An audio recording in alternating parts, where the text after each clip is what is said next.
நாளைக்கு மத்தியானம் 2 மணிக்கு ரீநீட் எக்ஸாமினேஷன் நடக்க போகுது. இந்த ரீநீட் எக்ஸாமினேஷன்ல நேஷனல் டெஸ்டிங் ஏஜென்சி எந்த விதமான மாணவர்கள் பெற்றோர்கள் நலன் சார்ந்து எந்த விதமான யோசனையும் இல்லாம நிறைய விஷயங்களை தொடர்ந்து செய்துட்டே வராங்க. நம்ம நிறைய இன்சிடென்ட்ஸ்ல பார்த்துட்டு தான் வரும். இப்போ ரீசெண்டாக என்டிடிவியில் ஒரு நியூஸ் ஆர்டிக்கல் அப்படிங்கிறது வந்துச்சு. அந்த ஆர்டிக்கல் என்ன சொல்லுது அப்படின்னா, இந்தியாவில் நாக்பூர்ல இருக்கக்கூடிய ஒரு மாணவருக்கு அபுதாபியில் எக்ஸாமினேஷன் சென்டர் போட்டிருக்கிறாங்க. இந்த மாணவர் எக்ஸாமினேஷன் எழுதணும்னா இந்தியாவில இருந்து அபுதாபிக்கு ஃப்ளைட் டிக்கெட் போட்டு அங்கே போய் எக்ஸாம் எழுதிட்டு அப்புறம் திரும்பி வரணும். இதுல கொடுமையான விஷயம் என்னன்னா, அந்த மாணவர்கிட்ட பாஸ்போர்ட் கூட கிடையாது. அப்புறம் பாஸ்போர்ட் அப்ளை பண்ணி அதுக்கு செலவு பண்ணி அதுக்கப்புறம் ஃப்ளைட் டிக்கெட்டுக்கு செலவு பண்ணி அதுக்கப்புறம் அங்கே போய் இடம் தெரியாத ஊர் தெரியாத ஒரு இடத்துக்கு போய் எக்ஸாமினேஷன் எழுதணும் அப்படின்னா நேஷனல் டெஸ்டிங் ஏஜென்சி இப்போ அதுக்கு ஒரு ரிப்ளை கொடுத்துருக்காங்க. என்னன்னா, இது டெக்னிக்கல் இஷ்யூனால இப்படி ஆயிடுச்சு, நாங்கள் வந்து இதை சரி பண்ணிடுவோம், நாங்கள் நாக்பூர்லேயே உங்களுக்கு சென்டர் கொடுத்துருவோம் அப்படின்னு சொல்லி இப்போ கொடுத்துருக்காங்க. ஏதாவது ஒரு இடத்துல தவறு இருந்துச்சுன்னா அதை நம்ம சரி பண்ணலாம், அல்லது சரி பரவாயில்லன்னு சொல்லி விட்டுட்டு போகலாம், பொறுத்து கொள்ளலாம். தவறுகள் மேல தவறுகள் மட்டும்தான் இருக்குது அப்படின்னா இந்த அமைப்பு என்னதான் பண்ணுது அப்படிங்கிற ஒரு கேள்வி அப்படிங்கிறது வரத்தானே செய்யுது. இப்போ என்டிஏக்கு இருக்கிற மிகப்பெரிய ஒரு இது என்னன்னு தெரியுமா, இந்தியாவில் இந்த எக்ஸாமினேஷன் கேன்சல் பண்ணதுக்கு அப்புறம் ரீநீட் நடக்க போகுது அப்படின்னு சொன்னதுக்கு அப்புறம் மட்டும் கிட்டத்தட்ட 11 மாணவர்கள் தவறான முடிவுகளை எடுத்திருக்கிறாங்க.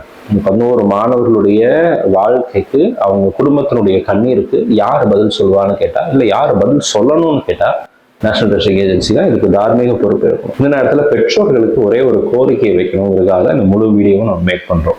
Be with your children. உங்க குழந்தைங்களோட கூட இருங்க, தயவு செய்து உங்க குழந்தைங்களோட கூட இருங்க. இப்போ ரீசெண்டாக கோயம்புத்தூர்ல ஒரு மாணவி தவறான ஒரு முடிவை எடுத்ததை நம்ம நியூஸ்ல பார்த்துருப்போம். அவங்க சொன்ன விஷயங்கள் அல்லது அந்த பொண்ணு மனசுல நினைத்திருந்த விஷயங்கள் என்னவா இருந்துச்சு அப்படின்னா, அவங்களுடைய உறவினர்கள் சொல்றாங்க, அப்பா வந்து எனக்கு நிறைய செலவு பண்ணிட்டாரு, நான் ஆல்ரெடி ஒரு வருஷம் ரிப்பீட் பண்ணிட்டேன், அதுல எனக்கு கிடைக்கல, இதுக்கப்புறம் எழுதுனா எனக்கு மார்க் வருமானு என்னால நம்ப முடியல, எனக்கு பயமா இருக்கு அப்படின்னு சொல்றதுதான் அந்த மாணவியினுடைய மனதில் உள்ள எண்ணமா இருந்திருந்துச்சு. இப்போ இத்தனை பேருக்கும் இங்க இருக்கிற இந்த 22 லட்சம் பேர் எழுத போறாங்க, நாளைக்கு எழுத போற அத்தனை லட்சம் மாணவர்களுக்கும் இதே எண்ணம் தான். டெய்லி ஸ்டூடெண்ட்ஸ் கூட நம்ம பேசுறோம், கம்யூனிகேட் பண்றோம். அவங்களுடைய மனநிலையை நம்மளால ஒரு ஆசிரியரா என்னால ரொம்ப நல்லா புரிந்து கொள்ள முடியும்.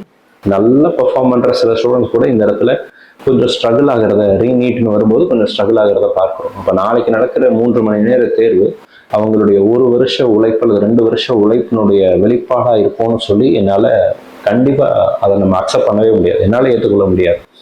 அப்போ பெற்றோர்களுக்கும் இதே மனநிலை அப்படிங்கிறது அவசியம் தேவை. நாளைக்கு நடக்கிற 3 மணி நேரம் தேர்வு எப்படி இருந்தாலும் சரி, உங்க குழந்தைங்க எப்படி எக்ஸாமினேஷன் எழுதிட்டு வந்தாலும் சரி, they are your children.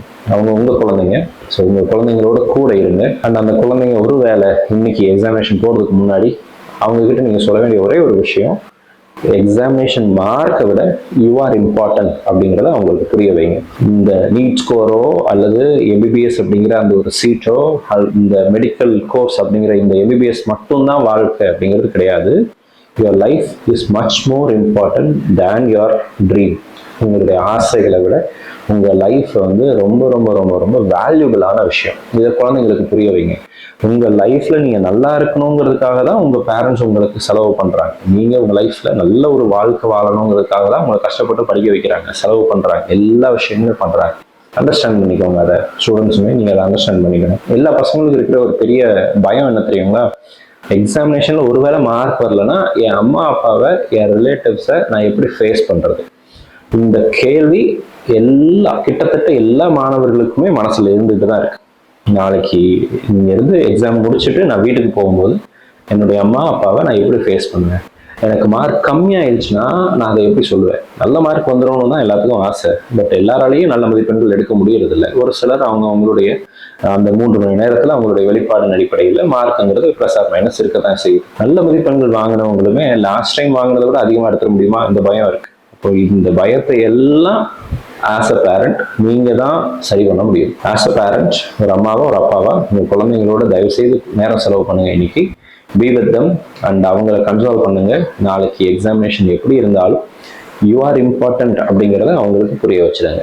And the parents please understand that NEET examination mark மட்டுமே அவங்களுடைய வாழ்க்கையை தீர்மானித்து விடாது. உங்களுடைய எல்லா ஆசைகளையும் நிறைவேற்ற ஒரு கருவி உங்க குழந்தைங்க கிடையாது. நான் இதை ஆசைப்பட்டேன், நான் டாக்டர் ஆகணும்னு ஆசைப்பட்டேன், என் பையனாவது டாக்டர் ஆயிடும் நினைக்கிறதுல தப்பு இல்லை. பட் அதற்காக அவங்க உருவாக்கப்பட்டாங்களா அப்படின்னா இல்லை. They might have a different purpose. ஒவ்வொருத்தருடைய சக்சஸுக்கும் ஒவ்வொரு டைம் லைன் அப்படிங்கிறது. ஒரு சிலர் 1 வருஷம் எடுக்கலாம், ஒரு சிலர் 2 வருஷம் எடுக்கலாம், ஒரு சிலர் 3 வருஷம் எடுக்கலாம். காலங்கள் எவ்வளோ ஆனாலும் அவங்களுடைய ஆசையை அவங்களால அச்சீவ் பண்ண முடியும். If they are really interested, let them pursue what they wish to do. அவங்க வேற கோர்ஸ் போகணும்னு சொன்னாங்கன்னா கிவ் தம் அ சான்ஸ். இல்லை நான் 1 வருஷம் பிரேக் எடுக்கிறேன்னு சொன்னாங்கன்னா கிவ் தம் அ சான்ஸ். இந்த கோர்ஸ், கரியர், லைஃப், பணம் சம்பாதிக்கிறது இது எல்லாத்துக்கும் மேல அவங்க வாழ்ற வாழ்க்கை தான் உங்களுக்கு ரொம்ப முக்கியம். அவங்க நல்லபடியா வாழணும் அப்படிங்கிற பட்சத்துல நீங்க அவங்க கூட இருக்கணும். ஒரு பேரண்டா நீங்க அவங்க கூட இருக்கிற பட்சத்துல கண்டிப்பா அவங்களால இந்த சொசைட்டில பெரிய பொசிஷனுக்கு வர முடியும். ஐ விஷ் இங்க வீடியோ பார்க்குற நம்மளுடைய எல்லா மாணவர்களுக்கும் அந்த கடந்த நீட் தேர்வில் நீங்க வாங்கின மதிப்பெண்களை விட நல்ல மதிப்பெண்கள் உங்களுக்கு கண்டிப்பா வரும். பயப்படாம போய் எக்ஸாம் எழுதுங்க. நீங்க எதை பத்தியும் யோசிக்காதீங்க. கொஸ்டின் பேப்பர் எப்படி இருந்தாலும் தயவு செய்து பேனிக் ஆகாதீங்க. Give your best. நீங்க படிச்சிருக்கிறீங்க, நான் ஏதோ ரொம்ப பெட்டரா பெர்ஃபார்ம் பண்ணணும் அப்படின்லாம் நினைச்சிட்டு எல்லாம் போகாதீங்க. எக்ஸ்பெக்டேஷனோட போகாதீங்க. நீங்க படிச்சதை ஞாபகப்படுத்தி எழுதிட்டு வாங்க. ஸோ ரிசல்ட் வரும்போது நம்ம பார்த்துக்கலாம். எக்ஸாமினேஷன் முடிச்சதுக்கு அப்புறம் என்ன செய்யலாம், என்ன பண்ணலாம் அப்படிங்கிறத பார்த்துக்கலாம். இது வரைக்கும் தாண்டி வந்துட்டோம். இந்த ஒரு ஸ்டெப் தான் தாண்டி வச்சிங்கன்னா கிணத்தை தாண்டிடலாம். ஸோ இந்த நேரத்தில் நல்லா யோசிச்சு பொறுமையாக ரிலாக்ஸாக உங்களுடைய எக்ஸாமினேஷனை எதிர்கொள்ளுங்க. அப்போதான் கண்டிப்பாக நமக்கு வந்து அது ஸ்மூத்தான ஒரு ப்ராசஸாக இருக்கும். இந்த வீடியோ உங்களுக்கு பிடிச்சிருக்கும்னு நினைக்கிறேன். பிடிச்சிருந்துச்சு அப்படின்னா மறக்காம வீடியோ லைக் பண்ணிடுங்க. அண்ட் இது வரைக்கும் நீங்கள் நம்ம சேனலை சப்ஸ்கிரைப் பண்ணாமல் இருக்கீங்க அப்படின்னா மறக்காம சேனலையும் சப்ஸ்கிரைப் பண்ணி வச்சுடுங்க. All the very best and thank you so much.